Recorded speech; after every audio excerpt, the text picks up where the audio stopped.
JM in the AM, hour number 3 on a Wednesday. So there is a New York and New Jersey speaking tour that's going on right now, brought to you by the Lone Soldier Center in memory of Michael Levin. It's entitled The Impact of War on Israel's Lone Soldiers. And it's a speaking tour that brings together lone soldiers, former lone soldiers, and Israeli military leadership for firsthand conversations about the lone soldier experience of service on the front lines, the ongoing impact of war, and the responsibilities facing communities far beyond Israel. Speakers include Brigadier General Amit Edrei, Liora Rubenstein, who's going to join us in a moment, CEO of the Lone Soldier Center in memory of Michael Levin, and Israeli and American lone soldiers with recent frontline experience. Together, they're speaking about the realities facing those who serve, the vulnerabilities of lone soldiers, and the importance of ensuring that no soldier is left to navigate the aftermath of service alone. Their tour, which began in New Jersey, is now on Long Island. Today, they're in Roslyn. Tomorrow in Suffolk County.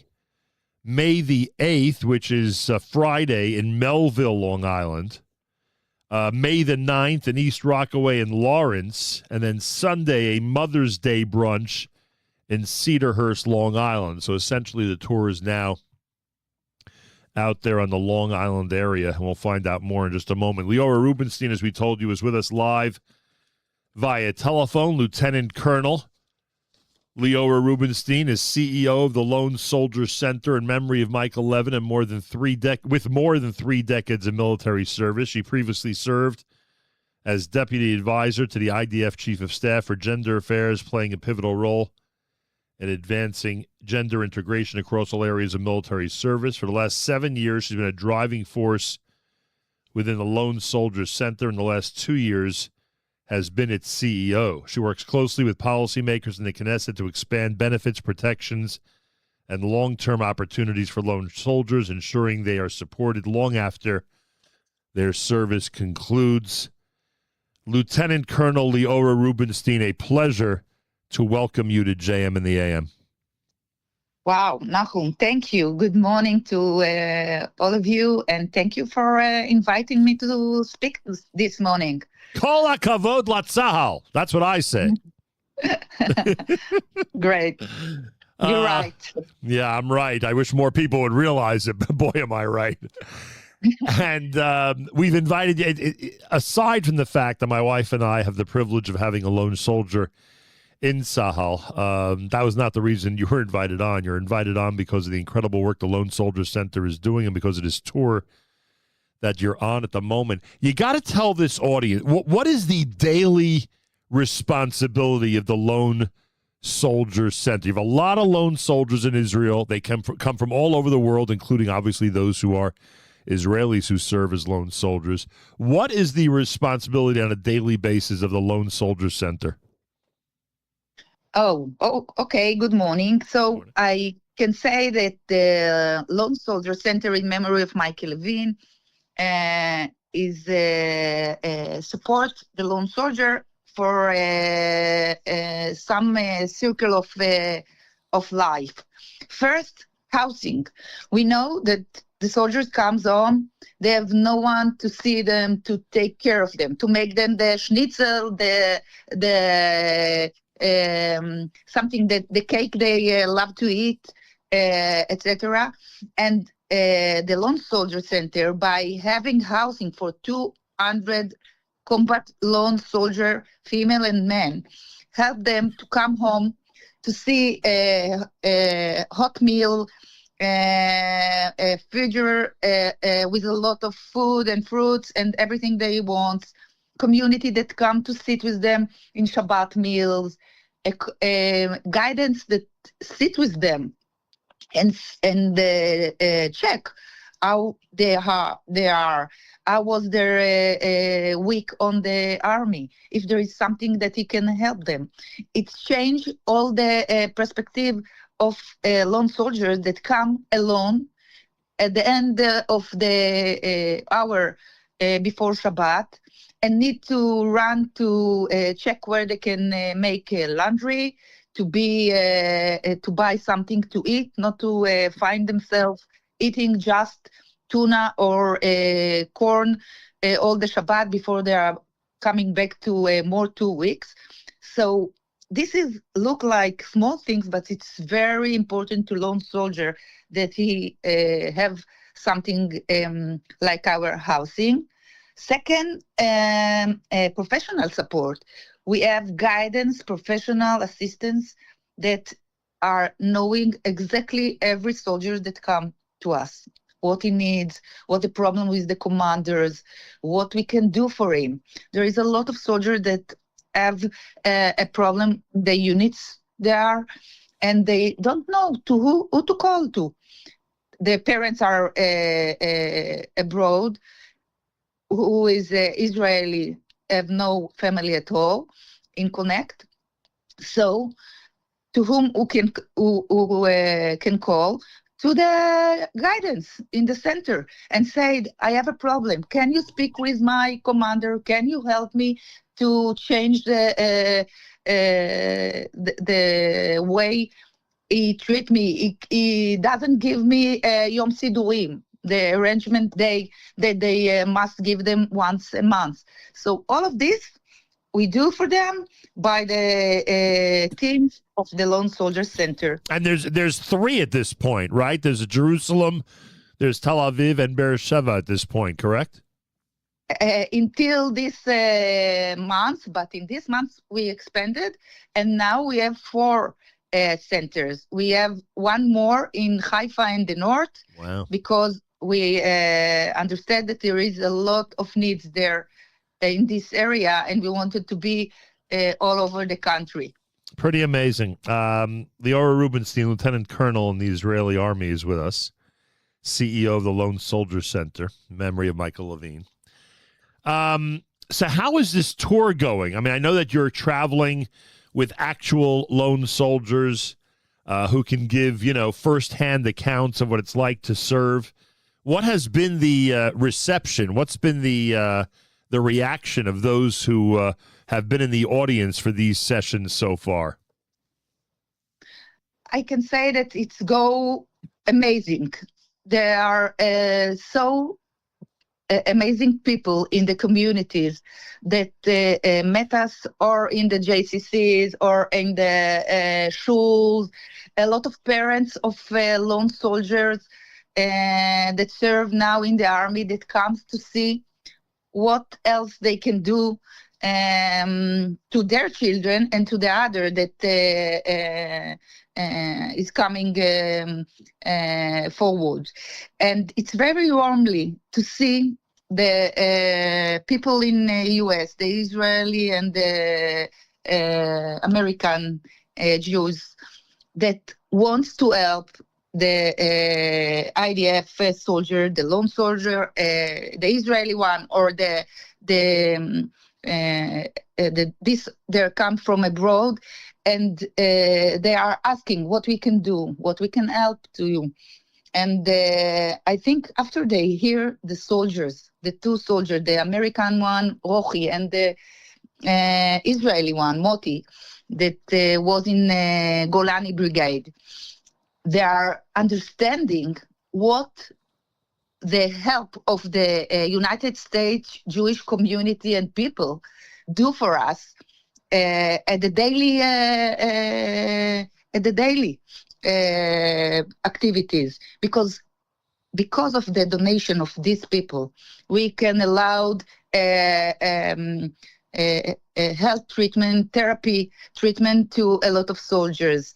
We can allow warm meals to a lot of soldiers that come every Shabbat to our centers to eat, even they are not living in our houses. We can allow to take guidance that can sit with them and see them every time that they need us. And I hope it will be continue, because we have more days, but it's warmly, and I think we are hugging by all the communities here, and it's thank you for it. Yeah, well, you deserve it, frankly.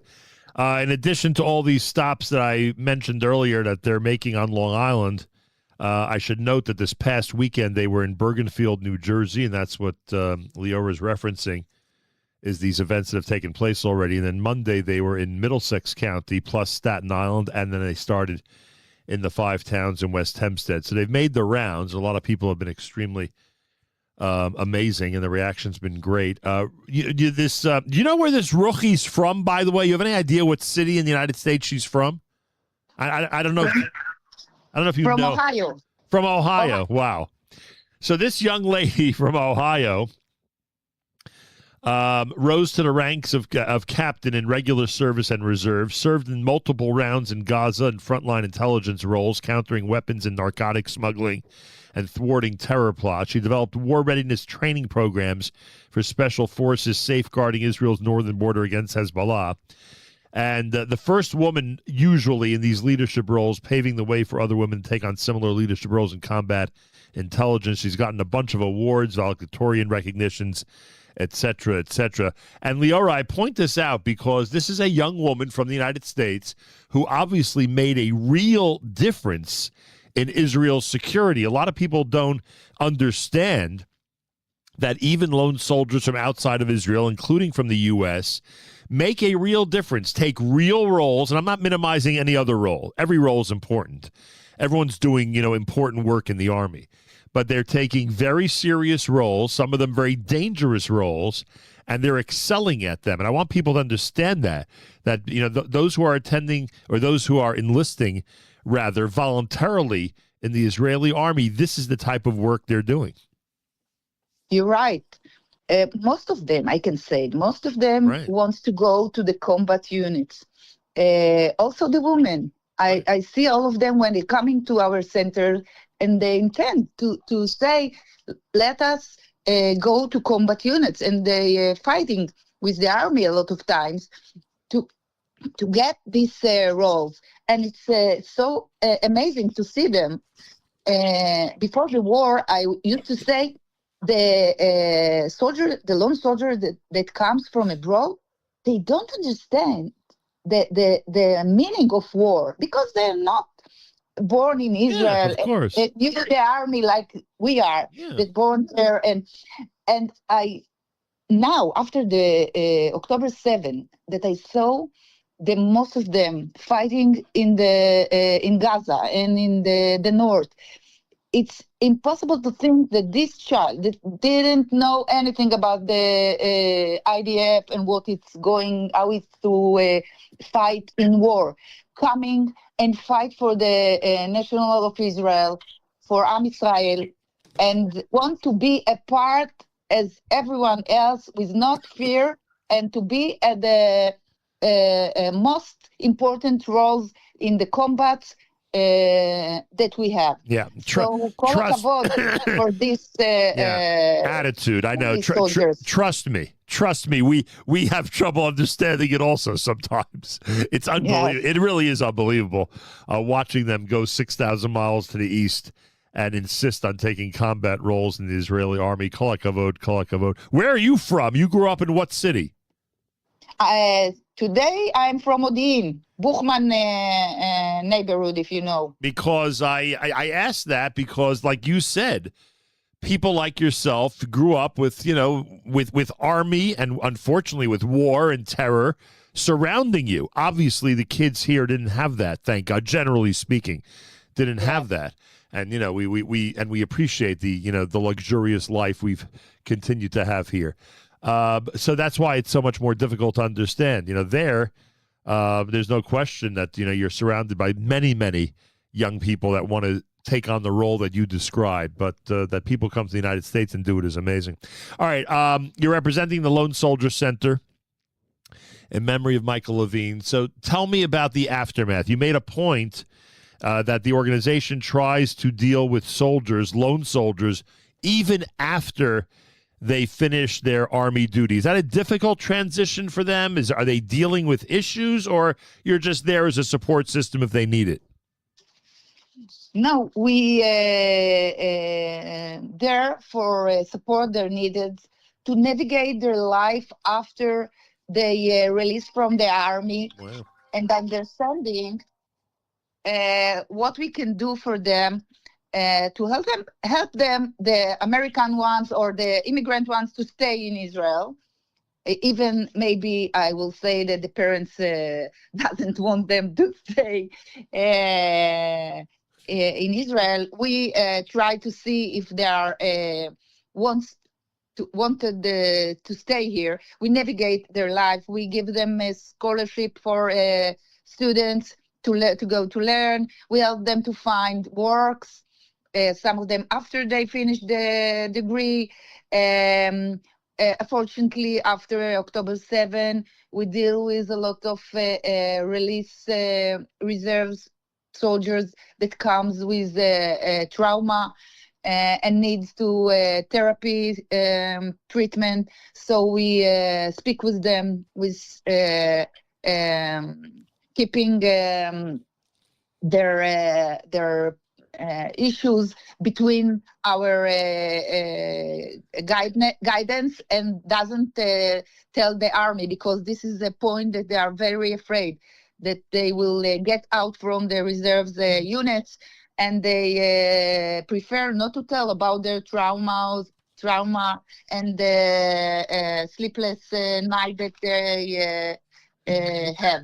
Yeah. So this is where we are, and the community that we have in the centers, even after they release, 5 years after they release, is very significant for them, because it's something that you cannot find in other places. You come, you can speak with the same native language that you speak, to feel hugging around you, to speak with the team, to eat something, just to be there, and not to be afraid that someone will ask questions.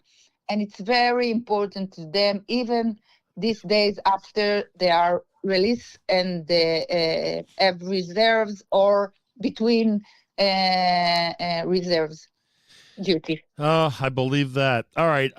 This entire panel, Liora, who's with us live via telephone, CEO of the Lone Soldier Center, Captain Ruchi, Commander Matti, Amit Edry, the chairman of the board, they're all going to be continuing on this tour. Today in Roslyn, Long Island, tomorrow in Suffolk County, then Melville, then East Rockaway and Lawrence, then a Mother's Day brunch in Cedarhurst on Sunday. And I know you hesitate to give out exact locations. We know this whole routine already, which I get. But is there a place for people to get more information? Should they go to the Lone Soldier Center website, the Friends of the Lone Soldiers? Is there a place to get more information if they want to come and see you guys present during this trip?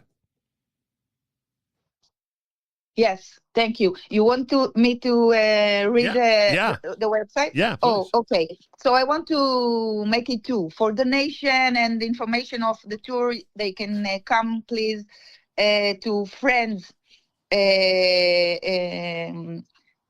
Friends of the Lone Soldiers.com, org, and to see all that we do, and to get involved. When you're coming to Israel, you're welcome to come to our centers, to see, to volunteers. And for question, they can connect Lone Soldiers, lonesoldiercenter.com. All right. It's very simple, folks. Information about the current tour that they're on, or to donate and to help out as the Lone Soldier Centers continue to grow. And as you heard, they're expanding now, a fourth one going to Haifa.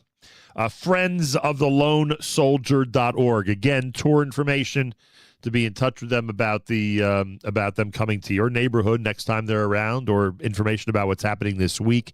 And to donate and to support their cause, friendsofthelonesoldier.org. Again, that's friendsofthelonesoldier.org.